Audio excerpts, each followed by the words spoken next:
Bienvenidos a Primum Gradus, tu podcast de historia y humanidades en general. Aquí tengo al otro lado del éter, o como se diga, Adrián Bet desde Argentina. ¿Qué tal, Adrián? Muy bien, Ricardo, muy bien, muy bien. Contento de esta segunda emisión de La hierba es verde, ¿no? La hierba es verde. Muy bien. Pues, oye, esta vez nos hemos puesto más de acuerdo sobre el tema que vamos a tratar. Esta vez no habrá despistes. Entonces, yo he preparado una especie de presentación y luego a partir de ahí, pues ya Adrián nos verterá su sabiduría. Bueno, si os parece, un poquito para centrar el tema. Empiezo a hablar, si no te importa. ¿Cómo no, maestro?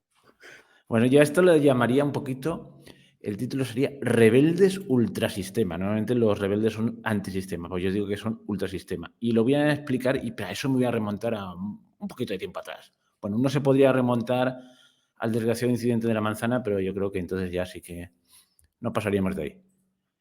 Vamos a remontarnos 300 años atrás. Desde hace unos 300 años, en Occidente estamos instalados en una visión revolucionaria del mundo. Te- Sí, dime. Pero, ¿Me oyes? ¿Hola? Decía que desde hace 300 años en Occidente estamos instalados en una visión revolucionaria del mundo. ¿Y por qué le llamo revolucionaria esa visión? Porque nace de las ideas que hicieron posible a la madre de todas las revoluciones, que no es otra que la Revolución Francesa. Esas ideas no nacieron en el día de la toma de la Bastilla, ni una semana antes, ni un mes antes. Se habían cocinado a fuego lento desde el Renacimiento, con un movimiento uniformemente acelerado. En este programa no vamos a ver la trayectoria pormenorizada de esa deriva del pensamiento. Nos trasladamos con la mente a la época de Robespierre, Danton y compañía, o un poquito antes, a aquellos que proporcionaron el arsenal de ideas, aunque no vieron su culminación. Voltaire, Rousseau, D'Alembert, y vemos algo en común a todos ellos: el deseo de ruptura con una tradición con T mayúscula, y en última instancia la ruptura con la Iglesia, que es el pilar espiritual de aquella tradición, la que lo sostenía. Primero fueron Carcoma, que debilita las vigas, pues eso, Voltaire, Rousseau, las vigas, la estructura. Eso eran los salones aristocráticos donde nobles ociosos jugueteaban con el libertinaje y el ateísmo. Pero ese jugueteo acabó en sangre. En sangre y en un cambio radical y brutal, en una revolución. Si nos vamos a la etimología y a los significados de esta palabra, pues veremos que ha cambiado su comprensión a lo largo de la historia. La palabra revolución tiene su origen en el verbo latín revolvere, volver a girar. Y durante mucho tiempo se aplicaba sencillamente a la física y a la mecánica. Incluso se le dio en algún momento algo así como volver a volver, es decir, volver a los inicios. Pero en algún momento alguien decidió usarlo como sinónimo de cambio radical y violento. Y también, y aquí hago una pequeña alusión a aquella célebre a aquella célebre frase del Gato Pardo, que es tanto una novela de Lampedusa como una película, aquello de que todo cambie para que todo siga igual. No quiero decir que todas las revoluciones sean así, pero quedémonos con esta frase porque al final de esta presentación veremos que tiene su sentido. Por ahora lo guardamos en la recámara, ya volveremos a esta expresión. Vemos que que revolución de un significado del mundo de la física y la mecánica pues acaba evolucionando a cambio violento y radical. En el campo de la política y la sociedad. En el campo de los discos, me acuerdo cuando habían discos de vinilo, no sé cuántas revoluciones por minuto, o sea que eso ahí no cambió. La revolución, por lo tanto, es edificar sobre las ruinas de un mundo caduco, eso dicen los revolucionarios. Ese mundo caduco del pasado se basaba en una visión de que en el mundo hay realidades inmutables que conviene respetar. Es el límite del ser de las cosas. Las cosas son lo que son en su esencia. Pueden cambiar las circunstancias y matices y adaptarse a ellos. Es lo que llamaríamos evolución. Para algunos evolución sería lo mismo que una revolución a cámara lenta, pero no, es esencialmente distinta porque la evolución respeta la esencia de las cosas, los límites de la naturaleza. Es un cambio acompasado a la realidad. Y me temo que acabo de introducir un término que puede volver loco a algún oyente: la palabra esencia. Es un término que se entiende en un entorno filosófico, realista. Para no enredar más, vamos a definir esa palabra recurriendo al diccionario de la Real Academia y no a un sesudo tratado de filosofía. Esencia del latín essentia y este es un calco del griego ousia. Dice, aquello que constituye la naturaleza de las cosas, lo permanente e invariable de ellas. También hay otros significados como extracto líquido concentrado en una sustancia generalmente aromática, la esencia. Yo me acuerdo, bueno, me acordaba del pachulí, que era una esencia horrible que en algún momento se puso de moda y entre los hippies y cosas de este estilo y que por sí sola no valía un real, vamos. Pero mezclado con otros sí que servía. Este concepto que de forma natural todo se... Bueno, aquello, pero vamos a quedar con esto, aquello que constituye la naturaleza de las cosas, lo permanente e invariable de ellas. Es un concepto que de forma natural todo ser humano tiene en la mente, como que viene de fábrica, porque si no el mundo no sería inteligible, no lo podríamos entender, no podríamos distinguir un caballo de un gato. Pues bien, esa visión del mundo es la que hace trizas la revolución. Pretende instaurar un mundo nuevo, no en base a los límites que impone la realidad, sino en base a las ideas. Y las ideas son en principio ilimitadas, porque nadie las para. Es el imperio del, vamos a llamarle, idealismo. Y ahí quería llegar. Desde hace 300 años tenemos un prejuicio nuevo que sustituye a los viejos prejuicios. Los viejos prejuicios miraban de reojo las novedades. Los nuevos prejuicios aplauden cualquier novedad, con tal que sea original y disruptiva. El cambio por el cambio. A la vieja creencia, puede que alguna vez llegase a ser extremada, porque nadie es perfecto en la tradición, con T mayúscula, que es lo heredado, le sustituyó una adoración a la novedad, a lo rompedor. El mundo avanza, sí o sí, siempre a mejor. Y eso se transforma en una fe, porque no tiene por qué darse por sí mismo, es una fe. Pues a lo mejor estamos hablando de una religión de sustitución, quizás. Cada avance significativo hace que un grupo de revolucionarios se instale en el nuevo escenario y se sienta cómodo en él. Allí monta su campamento, o mejor su palacete, con sus comodidades, y se convierten en conservadores, ya no quieren cambiar. Pero llegan nuevos amantes del progreso que mueven la línea y acaban triunfando, y se instalan, y acaban siendo conservadores, y se vuelve a reproducir el fenómeno. Y aquí llegamos a la médula de lo que queremos discutir en este programa. Vamos a ver cómo esa dinámica de perpetuo cambio y fascinación por la novedad ha ido debilitando las certezas fundamentales y así hemos derivado en ese pensamiento flojo donde todo vale, menos lo que se dice permanente. Eso se tradujo en su momento en aquel famoso concepto de dictadura del relativismo que denunció en su momento Benedicto XVI. Pero el movimiento, acordaos, uniformemente acelerado del proceso hace que ya estemos a otro nivel aún más allá, más rapidísimo, cada vez más acelerado. Del relativismo se ha pasado directamente a la promoción de ideas disolventes de la realidad impuestas de forma totalitaria en nombre de la autodeterminación individual. Literalmente se ha acabado con la identidad humana.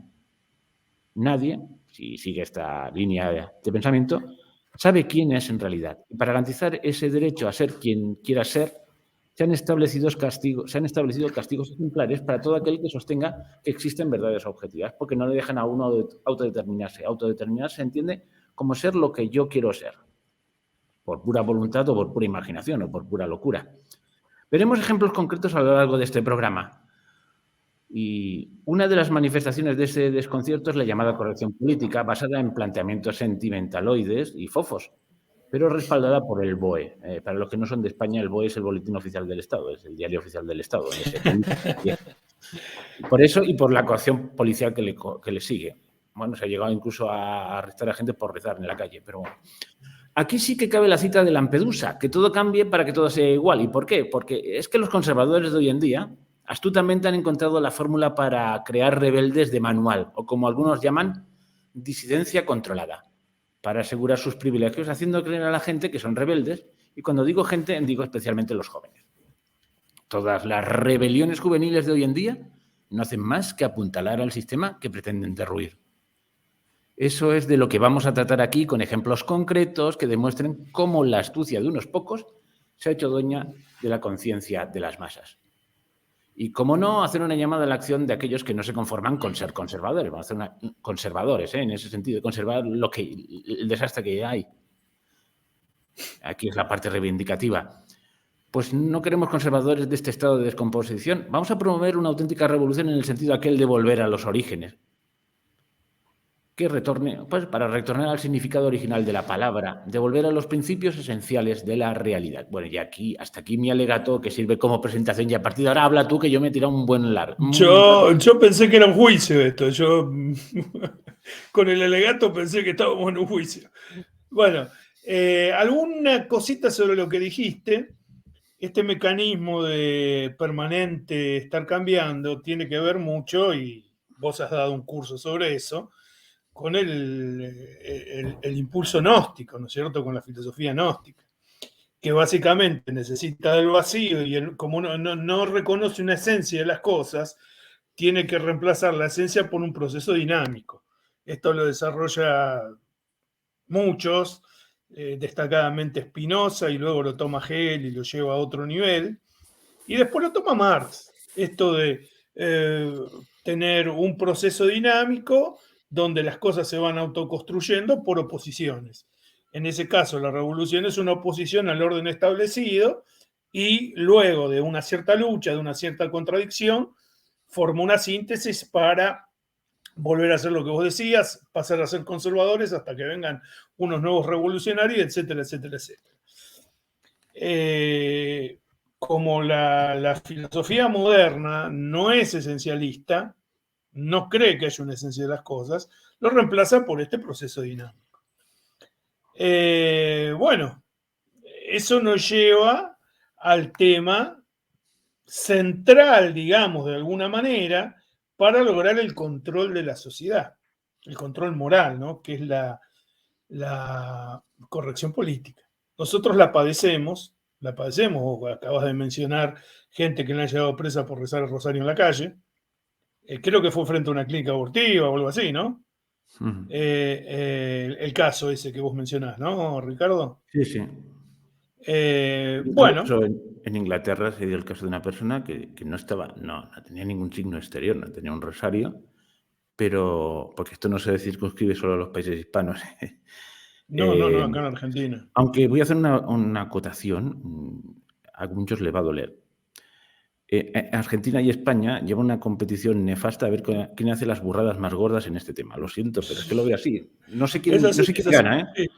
No sé qué estamos haciendo nosotros acá, nos tendrían que descalificar por ser español y argentino. Bueno, no, lo que te quería decir es que incluso hay un Bobby de estos tan civilizados que van sin armas y tal, que le pregunta a un tipo, claro, es que lo filmaron. ¿Usted qué está haciendo? No, estoy aquí. Pero usted está rezando. Y, sí, pero bueno, admite que está rezando, pero está en silencio y se lo llevan. Una cosa muy absurda. Perdona, ya hemos dicho que pondremos ejemplos concretos. Sí, pero... acá todavía en el bus se puede rezar, no sé hasta cuándo. Viste la típica que vas en el bus y vas rezando rosario. Bueno, acá los viajes son muy largos en Buenos Aires, ¿no? Bueno, cuestión más, cuestión menos, esta herramienta enorme que tienen para coaccionar las mentes es la llamada corrección política. Nos vamos a centrar un poco en el doctor Higinio Marín, que tiene una descripción muy buena de lo que es la corrección política y bien clasificada. Hay otros, pero bueno, vamos a tomar esta como para ir por una línea, después le podemos dar otros aportes. Sí, sí, oye, puedo hacer una puntualización sobre... Es que te paso unos vídeos para que los mirases. El profesor Higinio Marín, yo les recomiendo a la gente que ponga Higinio Marín en YouTube y salga el vídeo que salga. Es que escogí solo un tema, pero tiene unos muy buenos sobre antropología y por ejemplo, parte de la base de que no es un mundo absurdo, tiene sentido y, por ejemplo, vamos a ver, ¿por qué la familia es la familia? ¿Por qué es necesaria la familia desde un punto tan solo natural? Vamos a prescindir de lo demás, porque la cosa está muy bien pensada. ¿Quién lo pensó? Claro, porque es filósofo, él es filósofo, claro, ¿no? Y entonces lo encara todo desde la filosofía realista.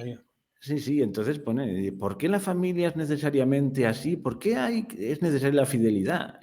Y te lo pone desde un punto de vista. Digo, voy a empezar por lo más bajo. Luego, vamos a ver, es que si te fijas siempre tiene la misma táctica. Empieza planteando el tema y parece que le está dando la razón al otro, pero luego empieza a profundizar y acaba poco a poco, cuando ya la parte final ya es un destrozo total contra lo que pretende criticar, porque al principio parece que están de acuerdo, ¿no? Pero pues siempre sigo, digo, El me gusta método recomendar... tomista de Sí, ser sí, contra, podemos decir, ¿no?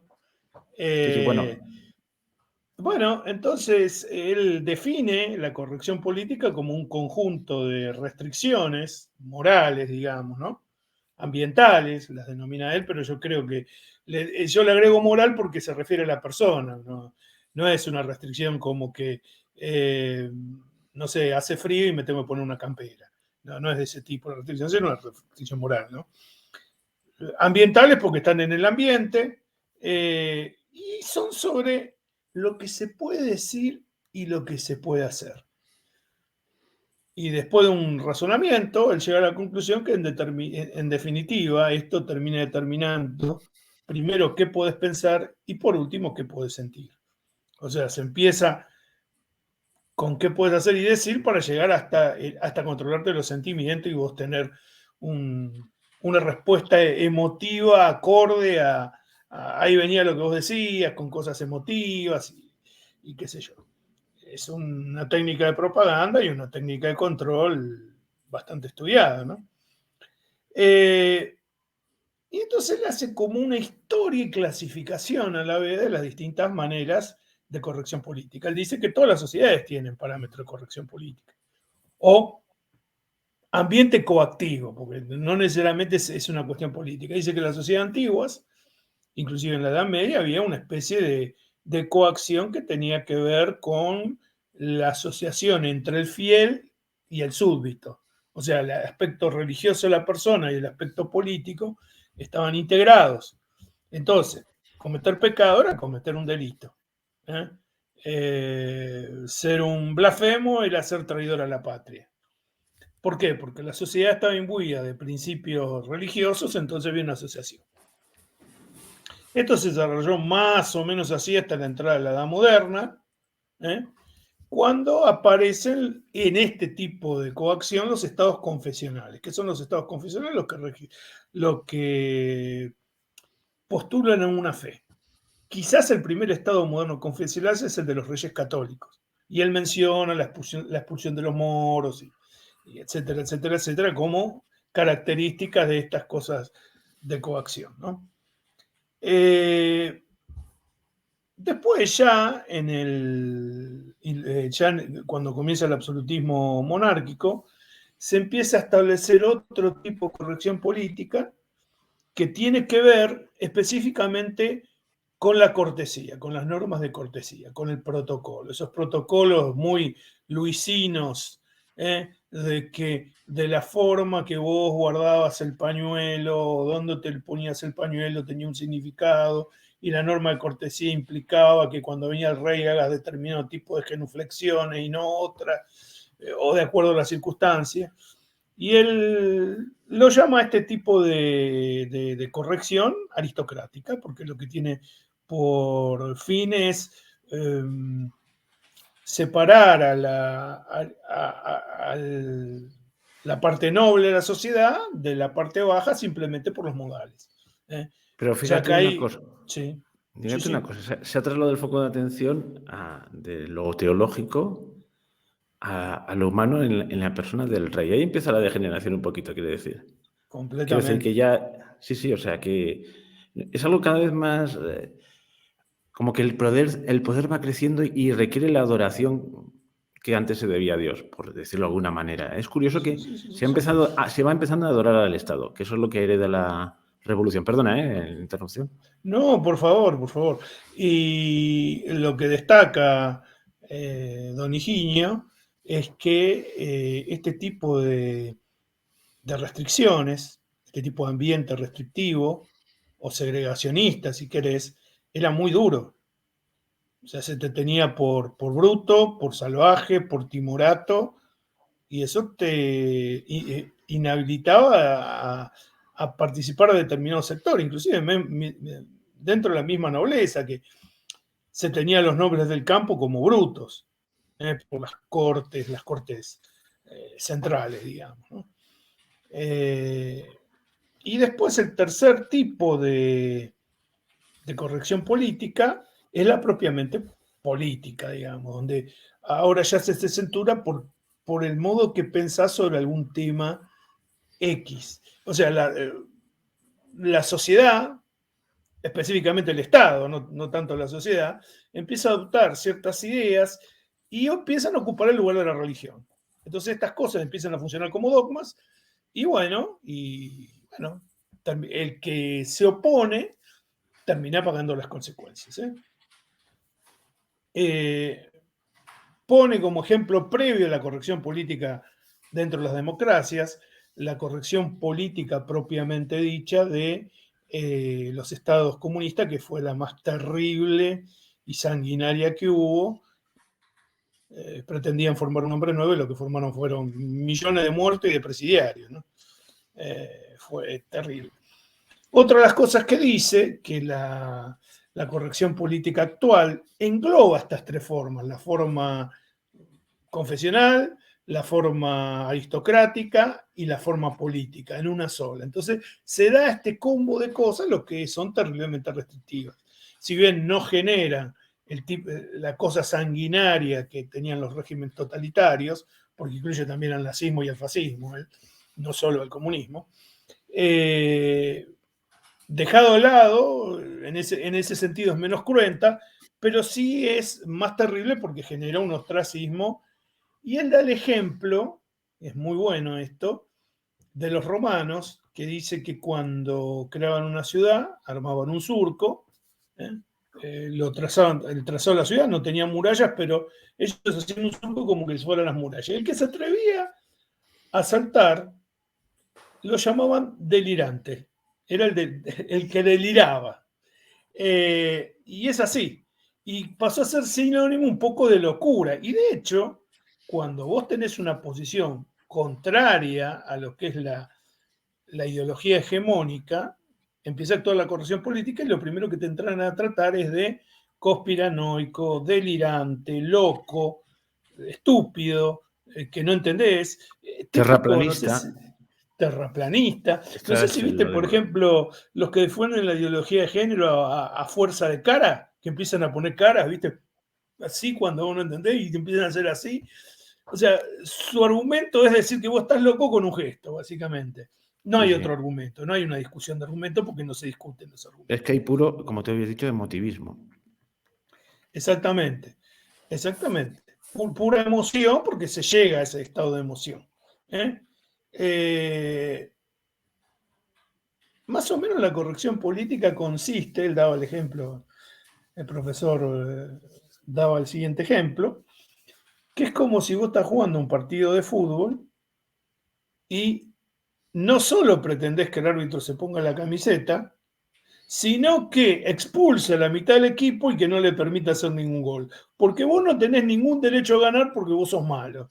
¿Entendés? O sea, el partido de fútbol pasa a ser una cuestión moral indiscutible y cualquier resultado que favoreciera a la contraparte es un resultado injusto que hay que luchar, hay que boicotear, hay que destruir. Y además hay perdona, que te interrumpe, tiene un Sí, componente que tranquilo. no sé si él lo destaca, que es el componente de fatalidad. Es decir, pues vamos a casos concretos. Tú no puedes hablar de determinado tema porque eres un hombre y por lo tanto, eso ya te hace totalmente incapaz de entender. Estás en otra categoría, por lo tanto, tú nunca podrás hablar de este tema. No sabes, como tú no puedes parir, no puedes hablar del aborto, por ejemplo. Entonces ya automáticamente estoy inválido. Pero hay otro tema más que creo que no lo dice el señor Higinio Marín, pero si lo dice me rectificas. Sí, sí. Que a veces las ideologías que hay detrás de la corrección política, por ejemplo, la ideología de género, tienen un carácter contrario a la libertad en el sentido que son deterministas. Y me explico. Una vez tú tomas una opción, pues no sé, hoy me he levantado y pienso que soy, en vez de Ricardo, soy, pues, Herminia. En el momento en que tomo esa decisión ya es irrevocable, o sea, ya no, da la sensación de que ya he tomado la determinación, de que no puedo volver a ser, o sea, que como que tus deseos te determinan en cierto modo. Hay muchas veces, no siempre, pero a veces se da ese caso, sobre todo cuando se da en casos de niños, que ¡Ay, que a mi niño le gusta jugar con muñecas! Pues empezamos el proceso de cambio. Y a partir de ese momento ya es irreversible, porque el cambio al revés nunca no te lo dejan dar. Está prohibido expresamente por las leyes. Es curioso, Él ¿verdad? no lo llama así, no lo dice así, pero tiene una idea fin, que es que dentro de este tipo de corrección política no hay ni perdón ni redención, que está muy relacionado, ¿no? Ni Cuando vos perdón ni redención. redención. Digamos, otra manera de decir lo que vos estás diciendo, ¿no? Porque cuando vos tomás una decisión ya, si es equivocada no tenés perdón. Y si es acertada, no tenés arrepentimiento, si llegaras a darte cuenta de otra cosa. También hay que entender que como no tienen una moral basada en la virtud, porque lo que se carece, lo que se termina es con la virtud, la moral pasa a ser la pertenencia o no a determinado grupo, o la adhesión o no a determinadas ideas. Entonces, vos sos, por ejemplo, imagino que en España, acá en Argentina no, sos un negro de África pobre, ya por el solo hecho de ser un negro de África pobre, vos sos bueno, no importa lo que hagas. Claro. Sos alguien que padece, alguien que sufrió, sos un inmigrante, estás lejos de tu tierra, con todo lo que... Después, no tiene, o sea, lo que vos hagas moralmente no tiene la menor importancia. Y viceversa, vos sos blanco, heterosexual, español de generaciones, Europeo, digamos, europeo de Barcelona encima, que son como le dicen ustedes los pijos de España, los catalanes. No, por eso tenemos un pequeño plus, porque no nos dejan ser quienes queremos ser. Y tal, o sea, por ahí alguno, perfecto, ya te entendí. Sí, Claro, sí. cualquier lucha reivindicativa se toma como algo positivo, y como hubo un momento dado Bueno, una rebelión, entre comillas, porque aquello fue un petardazo. te voy a hacer un inciso sobre una experiencia acá en Argentina. Acá en Argentina se defiende mucho, tanto izquierda como la derecha, defienden mucho la integración americana por distintos motivos. La integración americana que ve la gente de izquierda es una integración basada sobre las culturas originarias, sobre los indígenas. O sea, buscan en el indigenismo el origen de esta unidad latinoamericana. La gente católica, algunos grupos más conservadores, algunos de derecha, buscan la unidad en la hispanidad.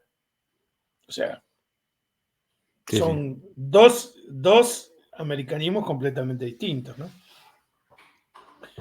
Entonces yo tengo algunos amigos que son de izquierda, digamos, ¿no? Entonces estábamos una vez en una reunión con uno y un defensor encendidísimo de la unión de las naciones sudamericanas, fundamentalmente, ¿no? Entonces, pero encendidísimo. 5 minutos después empieza a defender la separación de Cataluña de España, de Cataluña, las Vascongadas, en fin, todos los lugares que ustedes... Creo que ahora Aragón también se querían separar, ¿puede ser o no? Bueno, no, eso le podemos dedicar un programa aparte, porque cada rincón tiene su historia.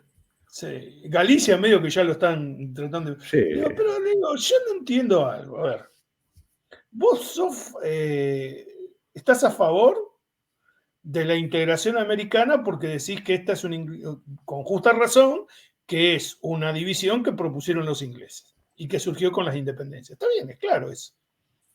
Instigación del imperio inglés fue. Y ahora, cuando le hacen lo mismo a España, ¿vos estás a favor? Sí, Tiene bueno, es sentido lo una que de me decís. esas incoherencias. Y, Los separatistas invocan siempre Europa, que es justo la Europa, se entiende la Unión Europea. Europa como sí. continente no es nada.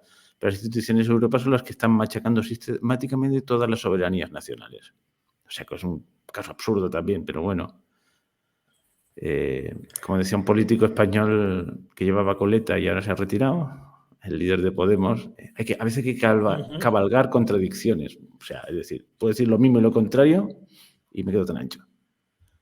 Es muy, muy de Groucho Marx eso. Sí, sí.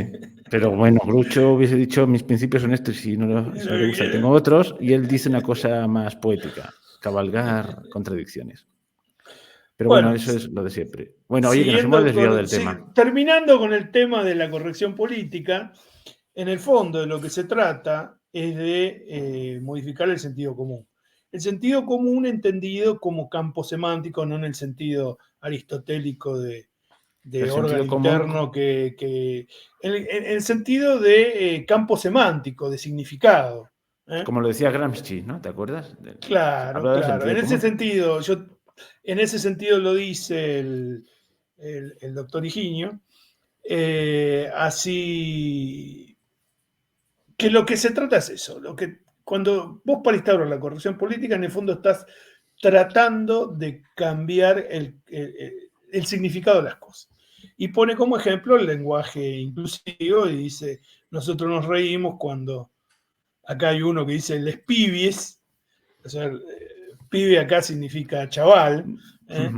¿eh? Nosotros en el lunfardo, en el idioma argentino, digamos, decimos los pibes.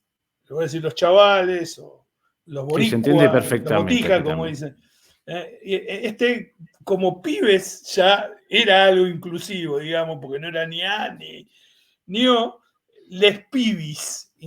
Fue una cosa que todo el mundo se mataba de la risa. ¿no? Esa Bueno, persona es funcionaria del gobierno nacional. Con eso les pibis le bastó para entrar a ser funcionario del gobierno nacional.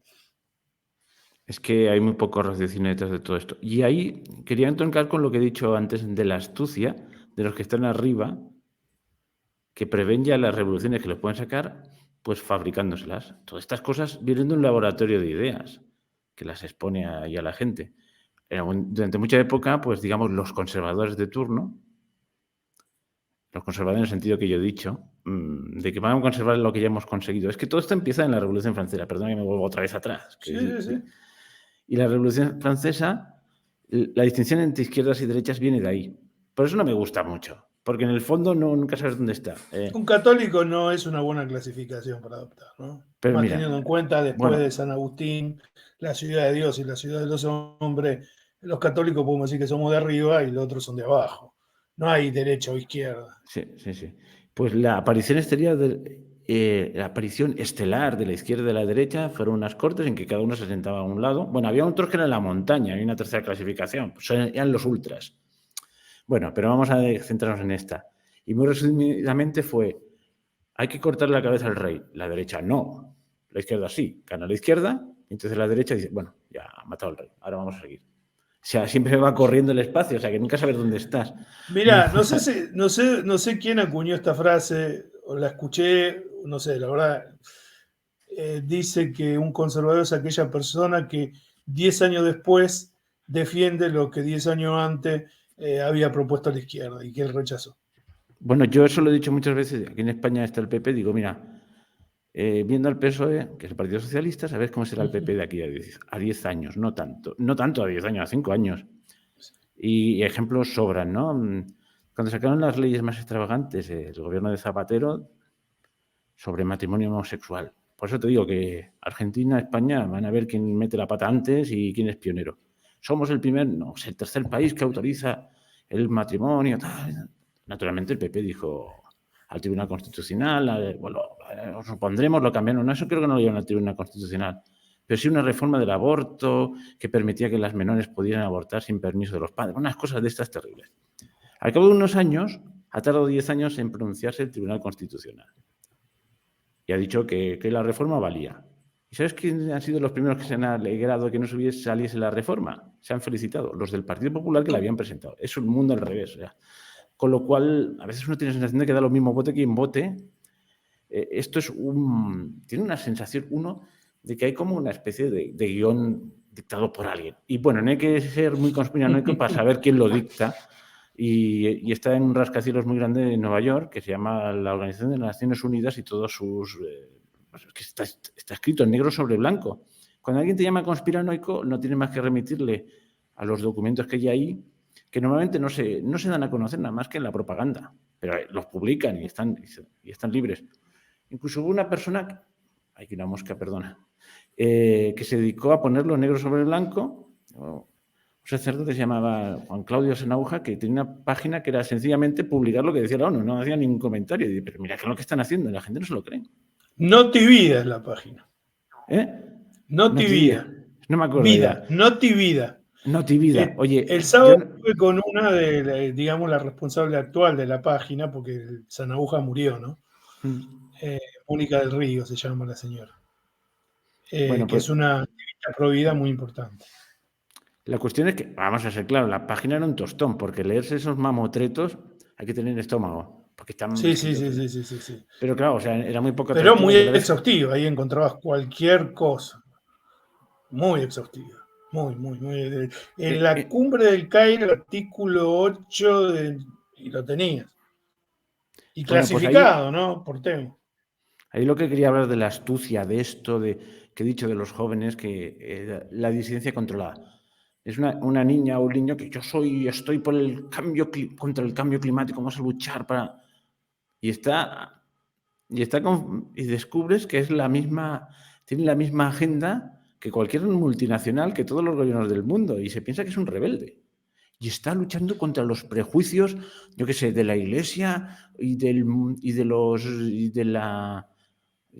mundo caduco, si ese mundo está efectivamente caduco, porque es insignificante hoy en día. Por ejemplo, que se callen los obispos. Sí, los obispos aunque hablen, nadie los escucha.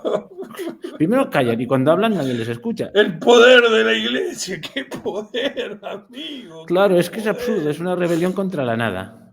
Pero ellos están muy convencidos. Que tienen esto de mezclar la lucha política con un poco de exhibición personal. Entonces bailan, cantan, hacen coreografía. Con mi hija tenemos un dicho. Cuando hay que cambiar el mundo, dice, papá, hay que cambiar el mundo. Sí, hace un baile, le digo yo. Sí, es típicísimo. Bueno, es que y hace poco estaba haciendo un programa de los que yo hago sobre historia, ¿no? Y era un programa sobre, hablaba sobre un mito griego, el mito griego de Minos y tal. Bueno, pues que el dios Poseidón se enfada, hace surgir un hermoso toro del mar, y para demostrar que está a favor de Minos y que él sea el rey, pues le dice, luego cuando tú seas rey me lo sacrificas. Y él no le da ganas de sacrificarlo porque es un toro muy bueno, que sirva de semental y un toro tan bueno te lo voy a sacrificar.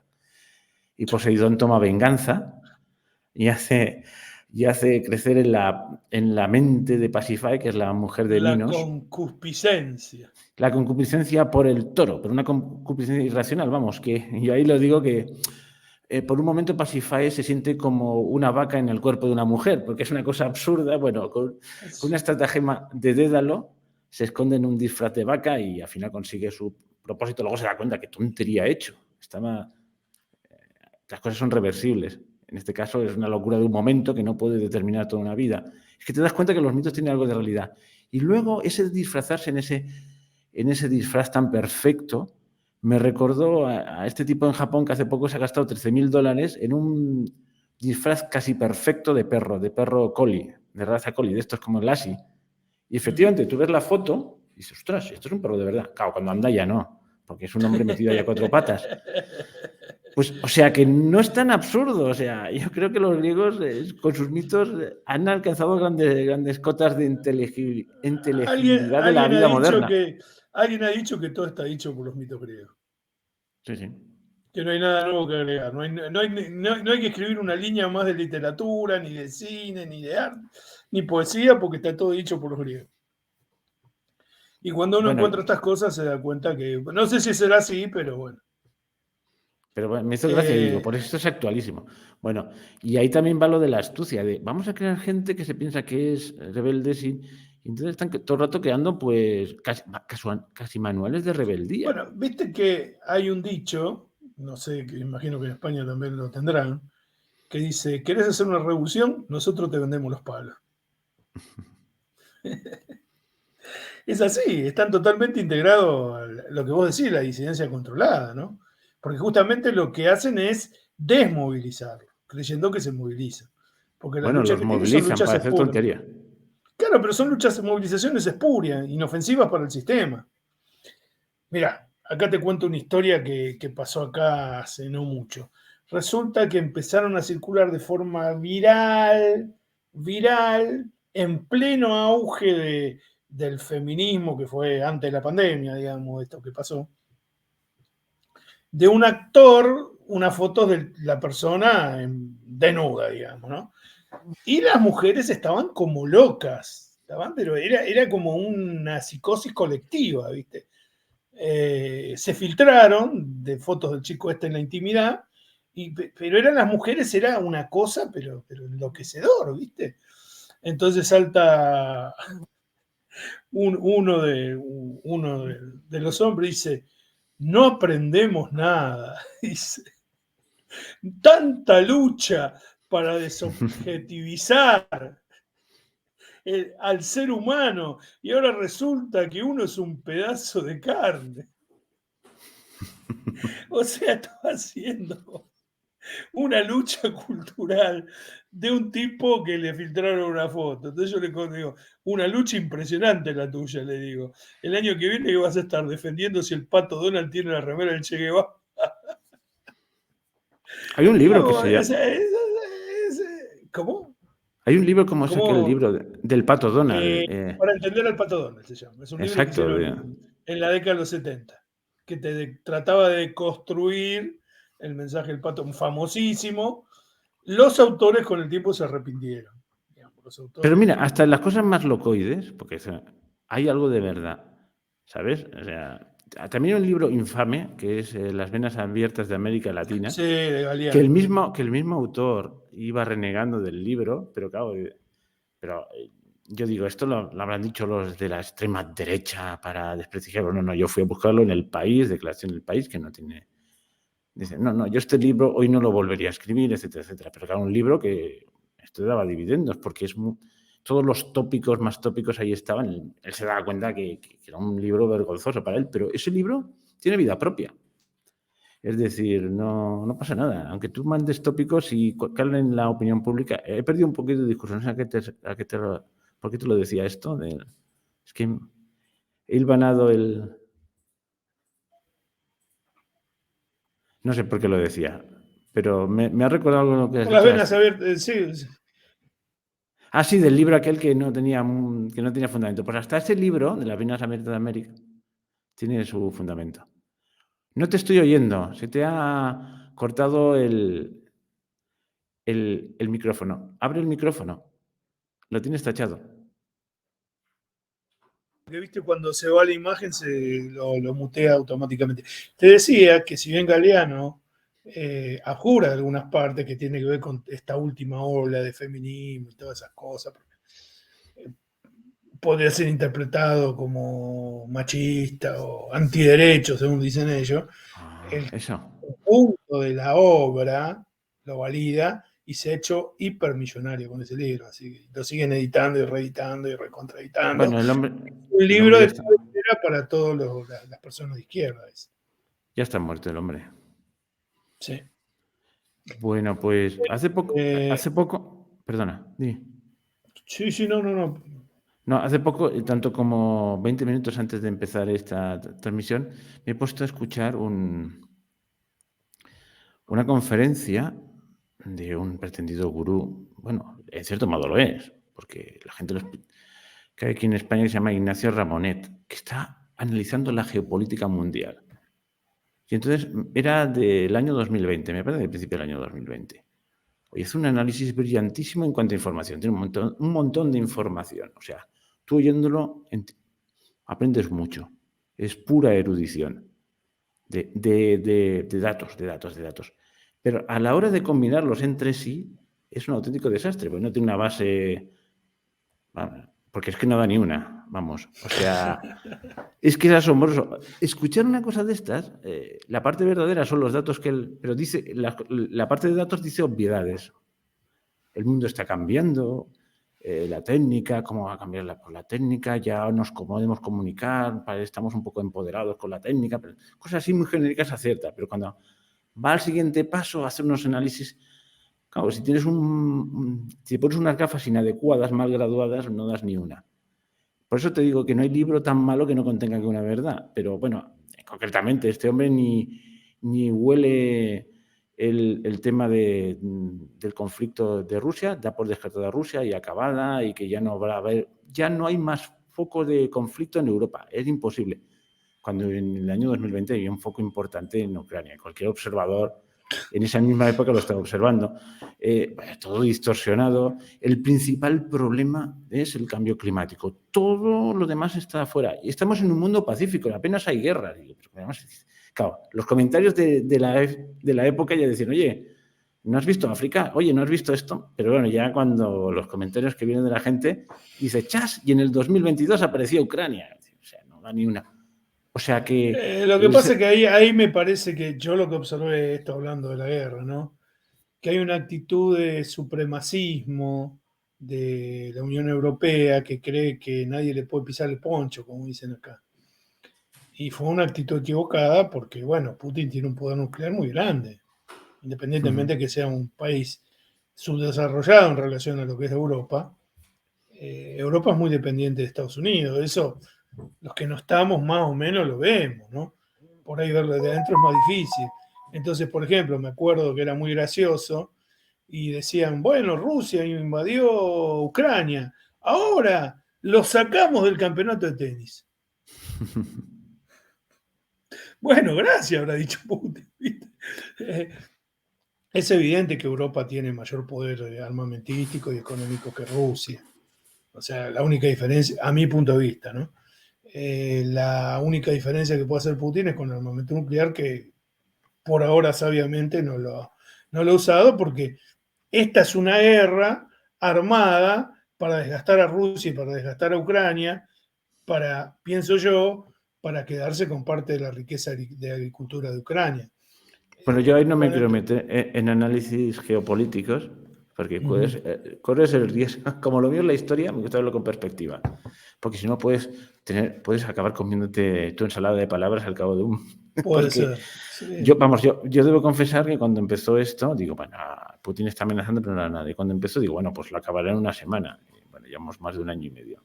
Pero tampoco me creo a los que dicen que está perdiendo. Es más, yo sospecho, voy a tirar de la moto, como se dice aquí, o sea, voy a hacer una declarada.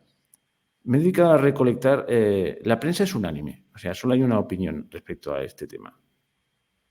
Tanto periódicos... Es que actúa la corrección política, porque el que diga lo contrario... Sí, no puede decir otra cosa. Yo, viendo los medios europeos, todos dicen lo mismo.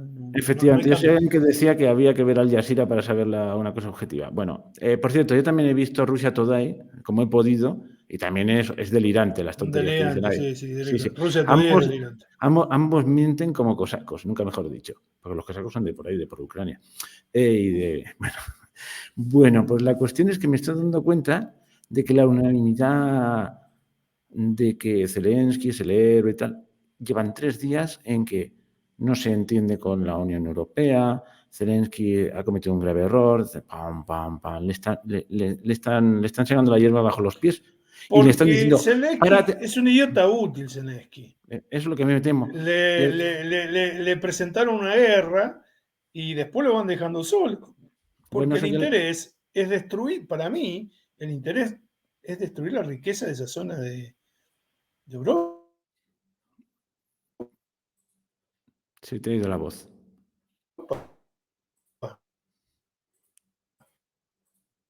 Bueno, que sepas que no te estoy oyendo.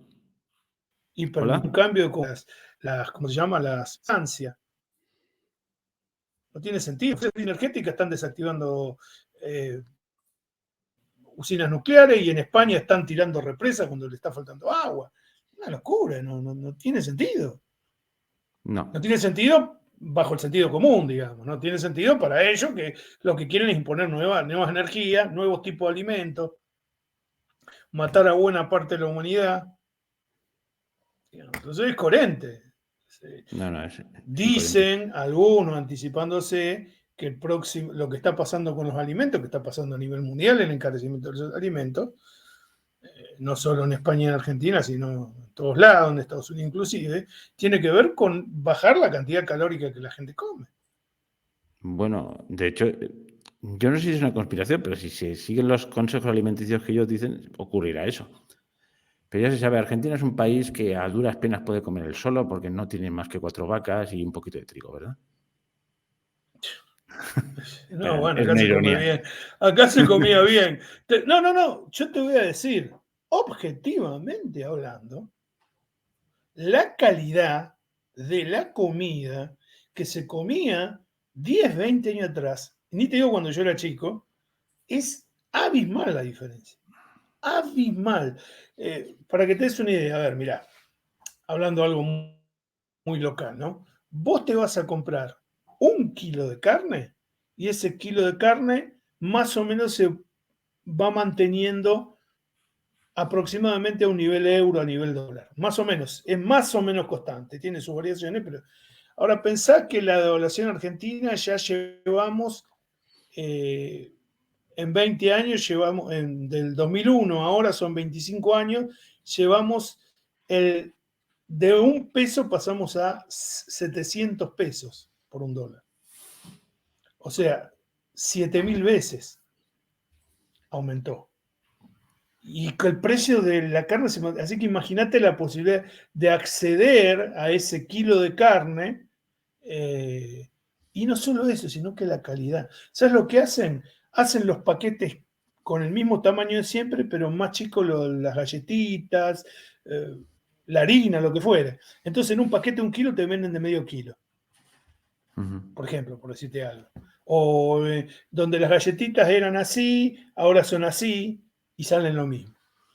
No, realmente, y cuesta, digamos, para ser clase media acá en la Argentina, tenés que cobrar un sueldo que no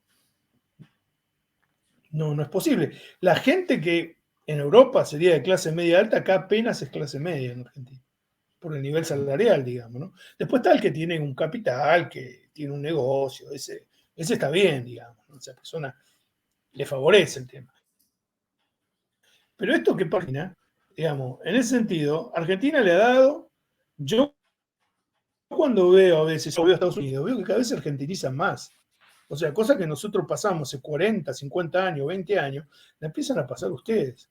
Digo, ha sido el laboratorio perfecto cómo destruir un país. O sea, si quieren destruir a España, apliquen el modelo argentino, si quieren destruir a Estados Unidos. De hecho, en Estados Unidos empiezan a pasar cosas que en las películas, son muy propias nuestras, de acá. ¿Eh? Que vos des cosas de mentalidad. Por ejemplo, había un cartel que decía, le ganamos a la inflación. Un tipo de un almacén o de un supermercado que una semana no había aumentado los precios. Y después de las 2 semanas el tipo aumentaba 3 veces porque si no se comía el capital la persona que tenía el negocio. Me he ido mucho al argentino, así que discúlpame. No pasa nada, no pasa nada. Nos hemos ido totalmente del tema, porque, pero bueno. Nos fuimos a Bueno, la yo creo que geopolítica, no sé cómo terminamos acá, ¿no? sí, yo y claro, cuando yo hablo de geopolítica, lo único el apunte que he hecho era de los titulares de los periódicos, que da la sensación de que la orden de arriba está variando y que le están diciendo, pacta ya, que se quede el trocito de Rusia porque ya estamos hartos de mandarte cosas y tú pacta. Yo he dicho, no, yo quiero seguir. Es que me da esa sensación solo a través de los titulares de periódicos. A más no llego porque no tengo información en el frente y toda la información me llega por medios de comunicación occidentales que mienten como cosacos y medios rusos que idem de idem, o sea que estamos ciegos. Quisieron construir un personaje heroico, ya el personaje no le sirve más. Hay informes donde vos sabés que Zelensky vivió literalmente, él tenía una productora de Putin. O sea, Ujú. él tenía una productora artística, que él era un humorista antes, y era un éxito en Rusia, y eso directamente estaba financiado por amigos de Putin. Después pasó a Ucrania y como que lo traicionó a Putin. Digamos, es más complejo que esto, ¿no? Pero, y ahí viene el encono que se tienen ambos. Eran Sí. socios, eran socios. Él levantó vuelo propio, se fue a lo político, entró con esta cosa de nuevas derechas libertarias o algo así, y bueno, ganó las elecciones de su país y bueno, y quiso estar más cerca de la Unión Europea, el otro de Putin no quería por el peligro que implica que le pongan misiles, hizo la guerra de Crimea, bueno, en fin, toda cosa ya Sí. conocida. De todas maneras, la perspectiva la tendremos de aquí a unos años, cuando la cosa se amaine y podemos... Es que yo de verdad no me atrevo a dar ni medio criterio sobre esto, porque es que es muy complicado. Pero en fin. Lo único que ves son los efectos, la falta de combustible. Eso es patente, ¿no? Pienso yo en Europa, ¿no? Han No te aumentado creas. Bueno, no sé dónde sale el combustible.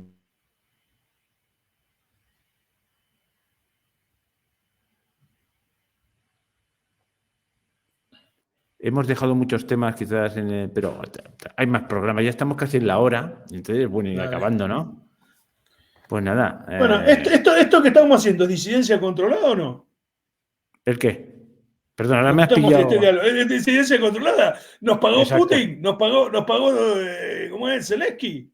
Hombre, no sé. Oye, yo estoy dispuesto, ¿eh? Yo puedo, que me llamen, porque tengo mi Zelensky, si quiere teléfono. contribuir al programa, mándenos dinero. No estamos dispuestos a. Sí, sí. No, es que siempre hay algún listo que te pone. Siempre te sale algún hater que te puede decir, ¿quién te paga? Y hombre, pues ojalá. Ojalá. Podés empezar vos, la pregunta es, ¿podrías empezar vos por pagar y decimos Sí, sí. todo lo que vos quieras? Bueno, pues nada. ¿Me dejas que haga una pequeña cuña, entre comillas, publicitaria? Esto, estamos hoy al día 22, lo colgaré mañana día 23, sobre las 6 de la tarde, ¿vale? De aquí 24 horas, en YouTube. Y en iVoox, que es mi apartado donde solo pongo el sonido, que solo es podcast, pues el día 25 de septiembre. Yo tengo un problema, y se lo digo a mis oyentes, perdona, que estoy aprovechando la ocasión, porque mira, un programa que cuelgo aquí en YouTube, pues tiene a lo mejor 70 oyentes, 100 como mucho, y el mismo programa en iVoox, que solo es sonido, tiene a lo mejor 1.500, 2.000, 3.000. Eso Hombre, porque somos feos. exacto. Si fueran Hombre, yo bonitos sería al revés. simplemente quiero hacer la sugerencia a mis oyentes de iVoox, que es la plataforma de podcast, que a lo mejor nunca van por YouTube. Hombre, pues que un día se dan un paseíto por aquí por YouTube.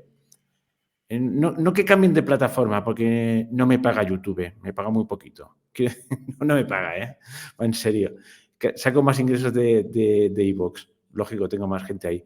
Pero no cuesta nada por pasar de vez en cuando, poner un me gusta y tal. Así a veces sube también el canal de YouTube. Bueno, esta era mi cuña publicitaria. El mensaje es, escucha, seguidor de don Ricardo, por favor, dele like, dígale que comparta con sus amigos, si no va a venir Zelensky y lo va a comprar por 2 monedas.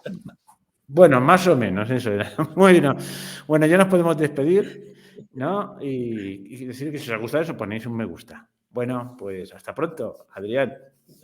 Bueno, Adiós. hasta la próxima, la hierba es verde. Un Muy bien. gusto como siempre.